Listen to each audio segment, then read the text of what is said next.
I'm Sheena Mitchell, a pharmacist and mum of 3. This is a podcast full of parenting tips and information to support you on your parenting journey. If you enjoy the show, please follow, subscribe and review. And most of all, tell your friends. This podcast is proudly sponsored by Medicare FemSense, Ireland's newest and most innovative ovulation tracking solution. The Medicare FemSense Smart Temperature Patch is comfortable and discreet and is worn under your arm during your fertile window to measure and confirm ovulation. Women have reported a 93% success rate in detecting ovulation, with over 10,000 pregnancies already recorded. Visit flemingmedical.ie/femsense for more details. In a recent episode, I discussed trying to conceive and how to boost your chances in the first year. This episode is for people who have not successfully conceived after 12 months of trying if they're under 35 years of age, or within 6 months of trying if they're over 35 or have irregular or no periods. I want to explain what can go wrong on your trying to conceive journey and what kind of help is out there. Firstly, I just want to start this episode by saying I am a pharmacist, and yes, I am blessed. I am a mother to 3 beautiful children. But it is not without empathy that I join this conversation. In my professional life, I support families who need medical support in the pharmacy while trying to conceive. But on a personal level, I have been through my own struggles. It took us over a year to conceive our first child, and this journey was not without its losses. Overwhelming fear that children might not be a reality for you when you want them so badly is crippling and devastating. I really wanted to do this episode as a follow-up from the Trying to Conceive the First Months episode, which was earlier in season 1. I wanted to do it to try and help couples trying to figure out what options are available to them and to help them navigate their fear and demystify the assisted conception journey. It is important not to lose hope, but it's also important not to put your head in the sand. Help can only find you if you look for it. Okay, so before we start discussing fertility problems, it's important to make sure that we all understand the hormone cycle before we start trying to fix it. I'm using a 28-day cycle as an example of a normal cycle, but really we know they can vary in length between around 21 to 36 days. And we'll talk more about abnormal cycles shortly. So just to highlight and to summarise, day 1 to 12 is called the follicular phase. During this phase, your body produces estrogen and follicle stimulating hormone, which from now on I'm going to call FSH, to help your body mature and develop one of the eggs in your ovaries. Day 13 to day 15, during this phase, the ovulatory phase, the high levels of estrogen and FSH stimulate a release of luteinizing hormone, which from now on I'm going to call LH. This rise in LH is what triggers the release of the egg from the follicle. Day 16 onwards sees you enter the luteal phase. Your body adjusts and estrogen drops while progesterone rises. This is because progesterone helps to prepare the uterus for implantation. If pregnancy occurs, the embryo takes over the role of estrogen production, but if it does not, progesterone drops and the cycle starts again. So now we know the different phases in our cycles.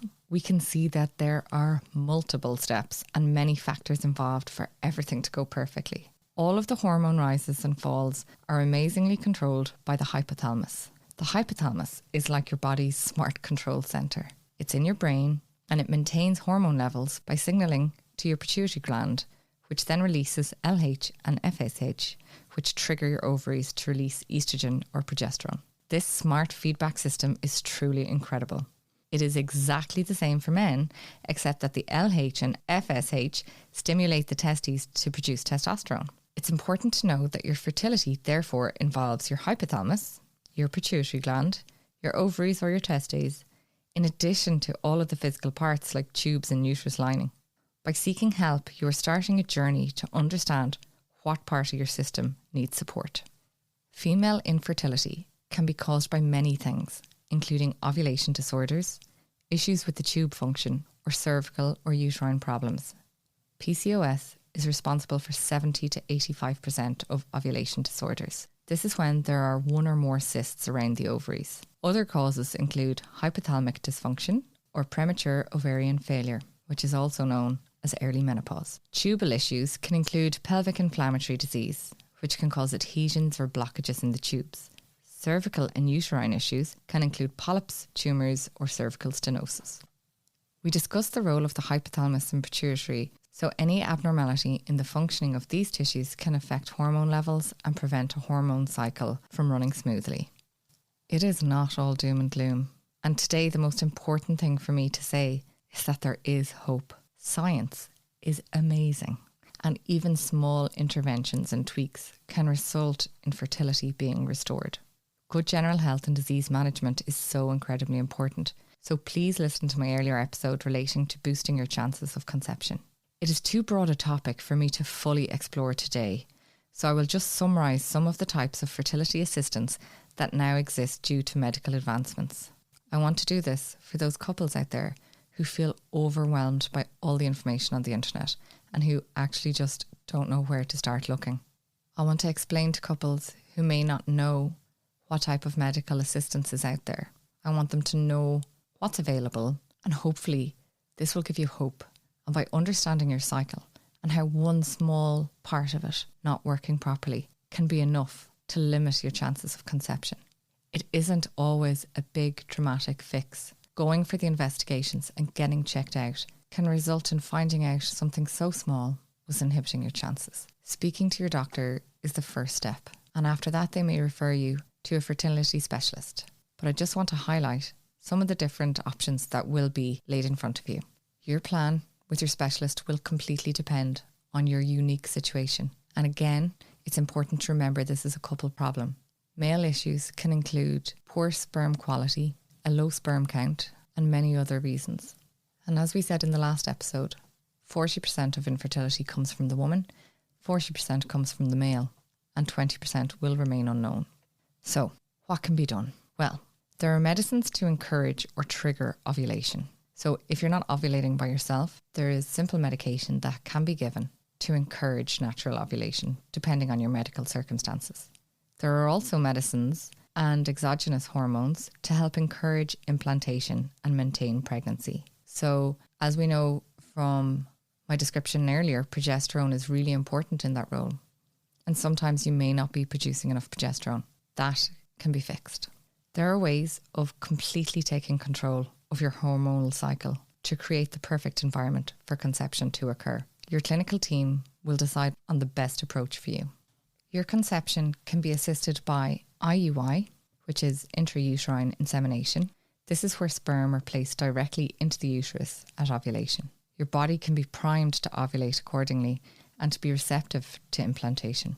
Pregnancy support can be provided medically if needed to sustain the pregnancy. Conception can also be assisted by ICSI. This is intracytoplasmic sperm injection. This is when a single sperm is selected and injected into an egg. This is really useful to help with decreased sperm quality. So if your clinician thinks that the sperm is having difficulty penetrating the egg by itself, that is a problem that can be overcome using this technique. The embryo is then transferred into the uterine cavity. At that point, the pregnancy can be supported medically. Your conception can also be assisted by IVF. IVF is in vitro fertilization.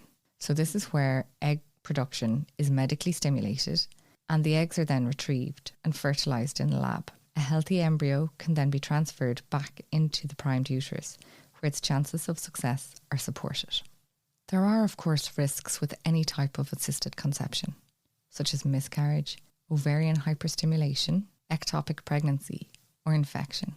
But there is also hope. Your infertility might be minor, one small part of a very intricate and amazing human system might just not be in line. You may not need much intervention at all, but I hope that today I've shown you that there is possibilities for almost every scenario. There is hope. It won't necessarily find you, so I just hope this episode gives you the strength to lift your head up, dust yourself off, and journey some more. I will add a list of really useful resources to the show notes. Your community pharmacist will do whatever they can to support you. There are a few things, though, that you can do to make it run a little more smoothly. If your clinic provides you with a prescription, I would advise bringing it to the pharmacy at your earliest convenience, even if it's a couple of weeks before you think you'll need the medication. Timing of medicines is incredibly important. At the moment in Ireland, there are many drug shortages for a variety of reasons. There are also complications like certain really expensive medications only being available on what's known as the high-tech hub. Your doctor will need to register you as a high-tech patient if you are using some of these medications, and that will enable the pharmacy to access your prescription and to order your medicines. The last thing you want is a missed cycle for no reason. So what I would say is, if you know you're going to need your medication, pop in to your local pharmacy where you're getting your medicines and discuss your prescription with them and make sure they have everything they need so that they can have everything ready when you need it.